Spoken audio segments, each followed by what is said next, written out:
This channel does not promote any violence, harmful, or illegal activities. All content provided by this channel is meant for an educational and information purpose only. বাগুইআটির জগৎপুরের Netaji পল্লীতে হেলে পড়েছে দুটি বহুতল। আতঙ্কে আবাসিক থেকে স্থানীয় বাসিন্দারা। বিধাননগর পুর নিগমে লিখিত অভিযোগ দায়ের করেছেন কাউন্সিলর ঝুঙ্কু মণ্ডল। বিপজ্জনক বহুতল দুটি ভেঙে ফেলার নির্দেশ দিয়েছে বিধাননগর পুর নিগম। 7 দিনের মধ্যে নথি সহ পুরসভায় দেখা করার নির্দেশ।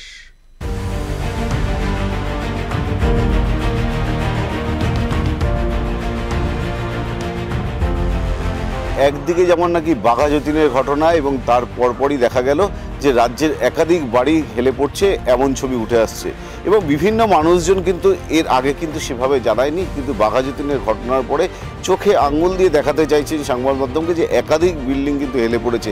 আমরা যেখানে দাঁড়িয়ে রয়েছি জগৎপুর এলাকা, এবং সেই জগৎপুর এলাকাতেও দেখা যাচ্ছে যে পরপর দুটি বাড়ি হেলে গিয়েছে এবং হেলে যাওয়ার পরে সেখানকার কাউন্সিলর 23 নম্বর ওয়ার্ডের কাউন্সিলর ঝুঙ্কু মণ্ডল তিনি পৌরসভার কাছে অভিযোগ জানান। সেই অভিযোগের পরে কিন্তু পৌরসভা আজকে সকালবেলা কিন্তু নোটিশ লাগিয়ে দিয়ে যান এবং সেই নোটিশে একদম কড়া ভাষায় উল্লেখ করা হয়েছে যে 7 দিনের মধ্যে আপনাদের সমস্ত কাগজ নিয়ে পৌরসভায় হাজিরা দিতে হবে এবং তার পাশাপাশি বিল্ডিং ফাঁকা করে দিতে হবে এবং বিল্ডিং ডেমোলিশনের অর্ডারও পর্যন্ত দেওয়া হয়েছে।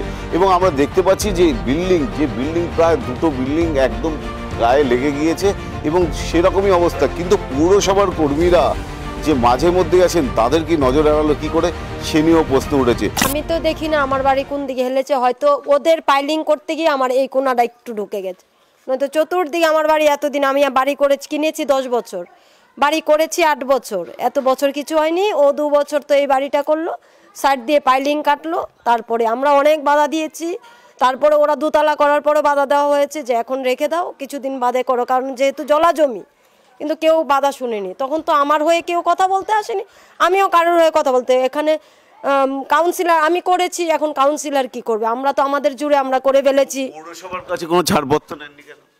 স্যার এই এলাকার তো কোনো বাড়িতেই আপনি পাবেন না প্ল্যান পাস, পুরো জ্যাংরা মৌজার প্ল্যান পাস 15-20 বছর যাবৎ বন্ধ। তো সবাই যখন করেছে আমিও সেই লুভে পড়ে করে নিয়েছি, এখন আমার মাথায় ভাস। পৌরসভায় গিয়ে প্রতিবাদ করবেন যে অন্য বিল্ডিংগুলো অবৈধভাবে তৈরি হয়েছে, সেক্ষেত্রে তাদের বিল্ডিংগুলো ভাঙা হচ্ছে না। আমি লুকেটটা নিয়ে প্রতিবাদ করতে যাব কখন? আমার সর্বস্ব শেষ চলে যাচ্ছে,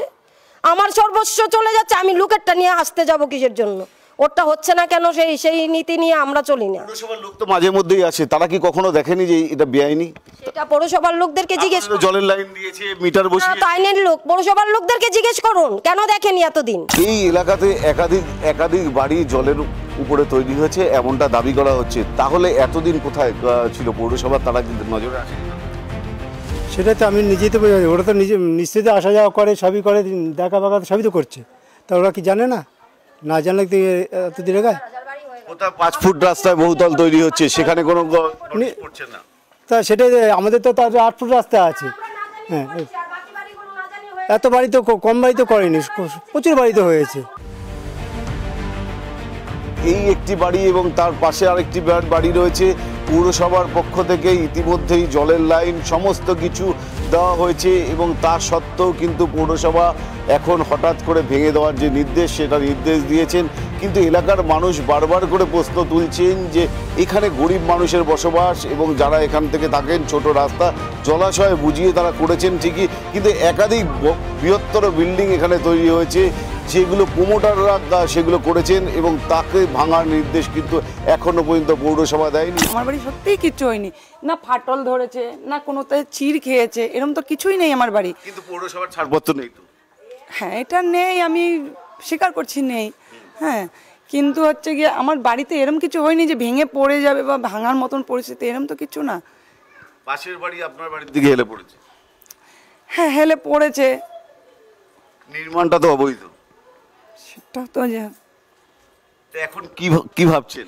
আমি এখন চাই যে পাশের বাড়ি আমার বাড়ি হেলে পড়েছে ওনারও জানি ঠিকঠাক হয়, আমারটাও। 7 দিনের মধ্যে পৌরসভায় যেতে হবে সমস্ত কাগজ নিয়ে।